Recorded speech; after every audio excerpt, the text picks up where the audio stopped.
సహోదరులారా, పరలోకం పొందడం అంత సులభమని అనుకుంటున్నారా? సంప్రదాయం ఉంటే చాలు, ప్రార్థనలు చేస్తే చాలు అని ఈ లోకం చెబుతోంది. కానీ ప్రభువు ఇలా చెప్పాడు, ప్రభువా ప్రభువా అని నన్ను పిలిచే వారందరూ పరలోక రాజ్యములో ప్రవేశింపరుగాని నా తండ్రి చిత్త ప్రకారము చేయువాడే ప్రవేశించును.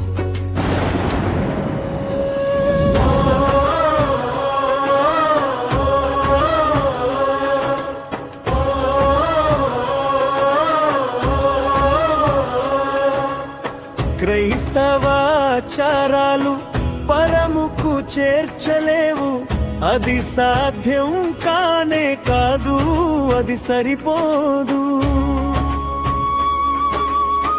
పూర్తిగా పాపమును విడిచిపెట్టవలేను, పూర్ణముగా దేవునికి సమర్పించుకోవాలి.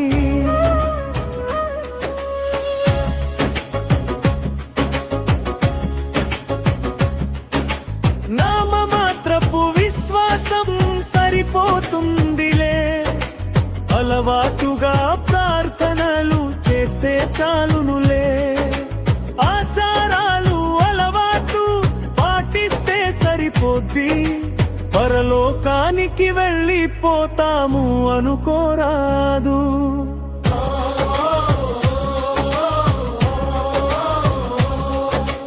ప్రభువా ప్రభువని ప్రార్థిస్తే సరిపోతుందా?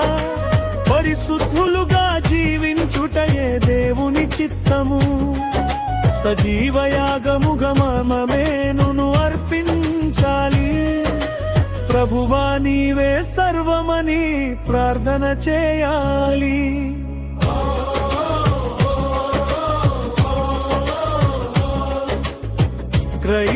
క్రైస్తవాచారాలు పరముకు చేర్చలేవు, అది సాధ్యం కానే కాదు, అది సరిపోదు. పూర్తిగా పాపమును విడిచిపెట్టవలెను, పూర్ణముగా దేవునికి సమర్పించుకోవాలి.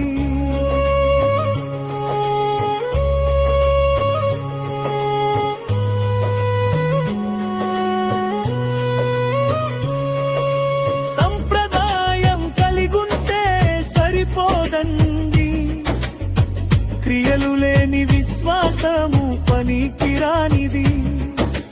అబద్ధ బోధ సాతానుని మోసపు మాటలు, ఆ మోసగాడి మోసంలో పడబోకండి.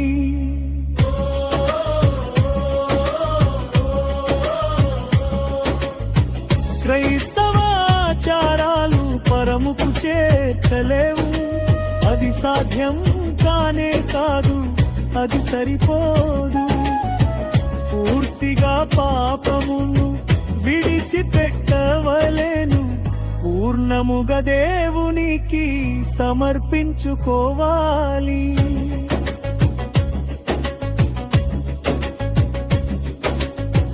రహస్య పాపములు అన్నీ ఒప్పుకోవాలి, శరీరమంతటిని దేవుని అధీనం చేయాలి. క్రీస్తుని కృపను మనము తలపోయాలి, పాపము నుండి పూర్తి విడుదల దొరుకుతుంది.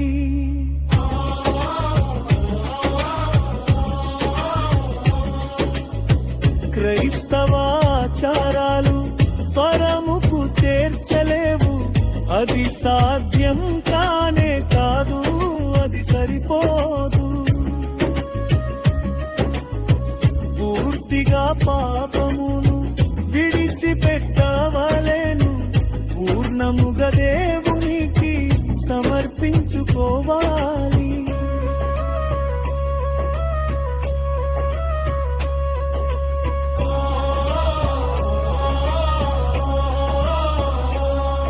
నా ప్రియ సోదరులారా, నా మాట వినుడి.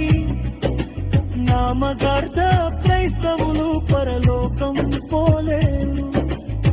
సంపూర్ణముగా దేవునికి సమర్పించుకుంటే ఆయన మనలను పవిత్రులనుగా చేస్తాడు. సహోదరులారా, నామమాత్ర క్రైస్తవ్యం కాదు, సంపూర్ణ సమర్పణ. సంప్రదాయం కాదు, పరిశుద్ధ జీవితం. ఈరోజు నిర్ణయం తీసుకోండి. ఎందుకంటే జీవమునకు నడిపించు మార్గం సంకుచితం. శ్రమలతో కూడినది అయినా అది పరలోకాన్ని నడిపిస్తుంది.